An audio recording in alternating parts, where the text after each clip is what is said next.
everybody, and welcome back to another episode of The Points of Articulation. My name's Dave, and today we're looking at the Hot Wheels Star Wars AT-ST. I'm so happy to finally get this. This was one of the harder ones to find. Now, this was released in the Rogue One line, and AT-ST, for those that don't know, stands for All-Terrain Scout Transport. Now, the AT-ST made its first on-screen debut in Episode 5, The Empire Strikes Back. It was just a lone AT-ST running towards the Rebel base on Hoth, but what it's most known for is its role in Episode 6, The Return of the Jedi. So for the size of this little guy, he's a bit under 3 inches, but he's nice, and I like it a lot. So we do have a lot to talk about. We're going to look at the mold, the paint, put on a stand, compare it, and then we'll be done. So let's get moving. Starting as a review off looking at the mold, I must say Hot Wheels did a pretty good job with this. First we'll look at the head section. We have our viewport, we have our armor right here. We have our MS4 twin blasters, the main gun. We have little blasters here, which came out pretty good. We have that armor piece on the side. 2 barrels, well, 3 right there. Rivets around the side. Looks like armor and different pieces here and there. Very nice. On the back, I love this section here. Look at all that. Pretty sick. On this side, more rivets, armor plating. Pretty nice details. We have our grenade launcher. Awesome. Now at the top of the head, we have our hatch and some more details going around the side. Pretty sick. Now the head does rotate. Could go that far left and that far right. The reason for that is it's hindered by this little piece here because the head hangs. So it is what it is. Not too bad. Now coming down to the engine section. This is the only problem I have with this. It's really thick here. I mean, very thick. In the films, it's not this big. But whatever. It's okay. It's not too bad. Some nice details here, especially underneath. Sorry about that.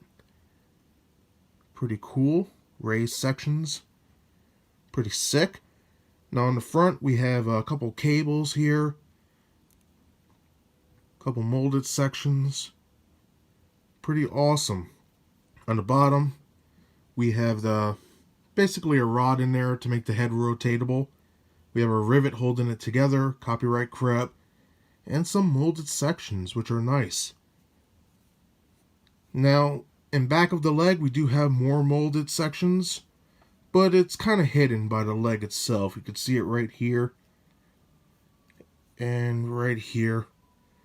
Pretty cool. Now, looking at the legs, we can see all this great molded work in here. Fantastic. And the foot pads look amazing. Pretty awesome. I like the work they did here.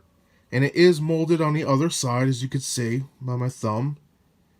Just awesome. Of course, they couldn't be super exact. So you do have, like this should be open, but they filled it in with plastic.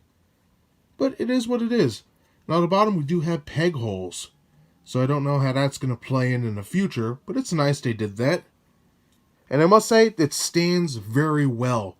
All the weight is centered, so it's pretty cool. Now guys, I almost forgot. The main gun can move a little bit. About that far down, that far up. Maybe mine's a little stiff, but that's how far it can move. Now the blaster on the left-hand side of it can spin all the way around, and I love that. Let you put little details in there. Maybe you want to have it tilted, everything aiming down. Pretty cool. Makes it your own on the shelf, and I like it for that. So that does it for the molds. So now let's take a look at the paint. For the paint, we only have a small handful of colors. First of all, from the head to this main section here with the engines and whatnot, it is a very light gray, and I like it. It's pretty good. Now we have a dark gray metallic color for the gun, glossy black for the viewports. Underneath, we have I guess it is a little glossy black plastic for the neck. We have dark gray for back here. And the legs, it's supposed to be gray plastic, and mine might be sun damaged, I'm not too sure. But it does have a yellow tannish tint to it. Now I really don't care, I think it looks awesome, but that could just be on mine. You can see the major differences on the sides here. And as you can see, if I turn the head here, The head is that nice light gray. You can see a little yellow tint right here. It is what it is. I like it regardless. I like to think that the legs are dirty from the sand on Jedha or something. So that does it for the mold and the paint. So now let's put this on a stand, compare it, and we'll be done for today. Now, just like most Hot Wheels ships, it does come with a stand. It's an Imperial disc. Just put that like so. Put your ship on and you're good to go. For size comparison with the Hot Wheels AT-ST, I have it next to the Hot Wheels AT-M6 from The Last Jedi. Huge base here, big walker. Then we have the Hot Wheels AT-AT and the Hot Wheels AT-ACT. Very nice ships, I love them all. And that does it today for my review of the Hot Wheels Star Wars AT-ST. And I will admit, I am so glad I finally have one of these. I wanted it ever since I saw it was coming out. Now, despite its gigantic engine section in the back, it's not a bad model whatsoever. As you can see, it stands pretty good. It's steady. It's not going to fall over. And that itself is impressive. I think Hot Wheels did a decent job here. No lie. So what are the pros and cons? I'll keep this simple. The mold, fantastic. Nice of little doodads here and there. Nice molded sections.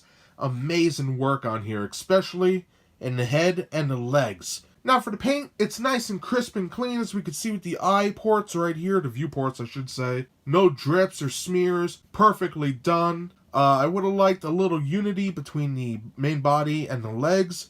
But it is what it is, and I'm not too mad about it. I'm not going to give it a con for that because, like I said, I could just say, oh, it's on Jedha, it's dirty, so it's fine, it's okay. And also, it comes with a stand, and I just want to take a moment and say, Hot Wheels, Mattel, thank you so much for changing those stands over, and also giving us stands for the ground vehicles. It makes the collection stand together and unite them, and I love it. Now, for the price, normally you could find one of these for $4.99 in a perfect world.